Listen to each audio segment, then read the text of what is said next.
Pen की आत्मकथा पर निबंध। मैं लेखनी अर्थात वह साधन हूँ जिसके द्वारा आप जो कुछ भी चाहे बड़ी सरलता से लिख सकते हैं। लेखनी यानी लिखने वाली, वही जो यह सब लिखकर आप तक पहुंचा रही है। हाँ, मुझे कलम भी कहा करते थे और कुछ लोग तो आज भी मुझे इसी नाम से पुकारा करते हैं।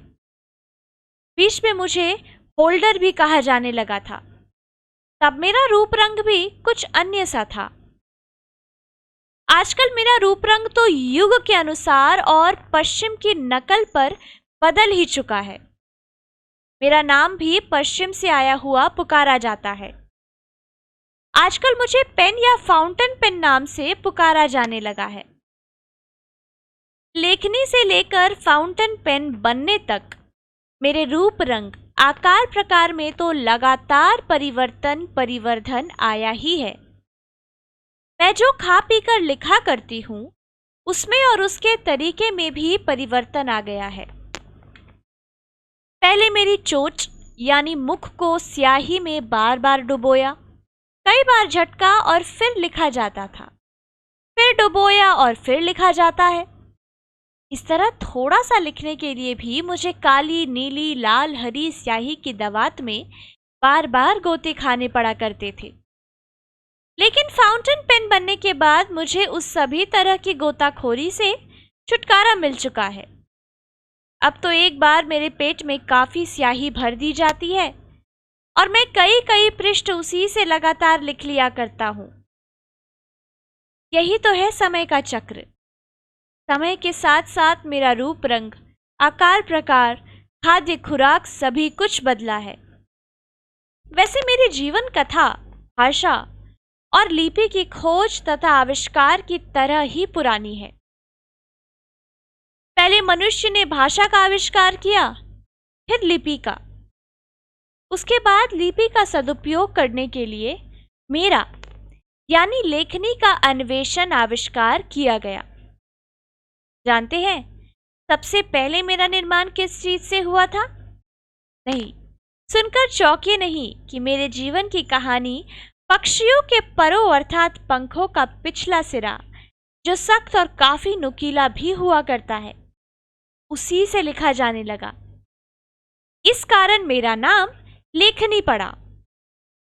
आवश्यकता अनुसार पर या पंख के उस भाग को पैना या चपटा बनाने के लिए पत्थर पर रगड़ भी लिया जाता था। वह इसलिए कि कोई पतले पतले अक्षर लिखना पसंद करता है, जबकि कोई मोटे मोटे अक्षर। सो अपनी रुचि और आवश्यकता अनुसार पंख की नोक को कुछ रगड़ या घिस लिया जाता अथवा मूल रूप में ही रहने देकर लिख लिया जाता। यह तथ्य विशेष ध्यातव्य है कि अधिकतर लेखनी के लिए मोर पंख का ही उपयोग किया जाता था। जैसे जैसे मानव सभ्यता, संस्कृति और भाषा लिपि आदि का विकास होता गया, पढ़ाई लिखाई की आवश्यकता बढ़ती गई और प्रचार होता गया, कुछ लेखनी के रूप रंग और निर्माण प्रक्रिया में भी अंतर आया या विकास हुआ। अब मनुष्य मुझे लेखनी को बनाने के लिए कच्चे पक्के सरकंडों का प्रयोग करने लगा।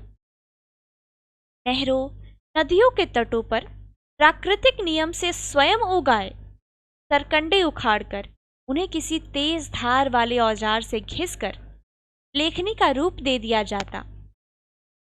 बाद में चाकू और ब्लेड तक का प्रयोग सरकंडे घिसने के लिए किया जाने लगा। तमाम प्रचलन में मेरा नामकरण भी लेखनी के स्थान पर कलम होने लगा। मानव सभ्यता के विकास के अगले चरण में एक नए रंग ढंग से मेरा निर्माण होने लगा। पीछे से कुछ पतली और आगे से तनिक मोटी लकड़ी पर टीन या लोहे का एक मोल्डेड खांचा चढ़ा दिया जाता। उसके आगे विशेष ढंग से बनाई नाव जैसी चीज चढ़ा दी जाती, जिसे निब कहा जाता है। इस तरह लगभग 3 टुकड़ों से तैयार मुझ लेखनी के इस नए रूप को होल्डर कहा जाने लगा। निब के मोटे पतले कई रूप हुआ करते थे, जैसे अंग्रेजी के आई वाली निब, जी वाली निब आदि। आजकल मुझे फाउंटेन पेन कहा जाता है। उसके रूप रंग आदि से तो आप सब भली प्रकार से परिचित हैं ही, तो बताने की जरूरत नहीं है। हाँ, अब लेखनी के रूप में जिस स्याही वाली पेंसिल का प्रयोग किया जाता है उसे बॉल पेन कहते हैं। तो यह है मेरी यानी मुझ लेखनी की अब तक की आत्मकथा।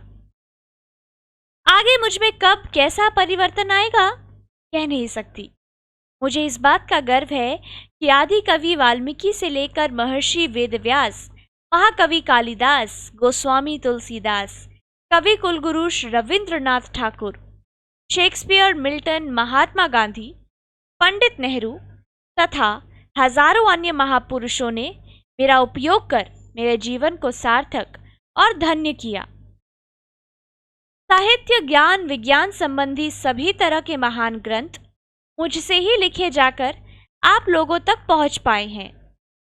तो अपने जन्म काल से ही मैं मानवता की सेवा करती रही हूं, आगे भी हर दशा में करती रहूंगी।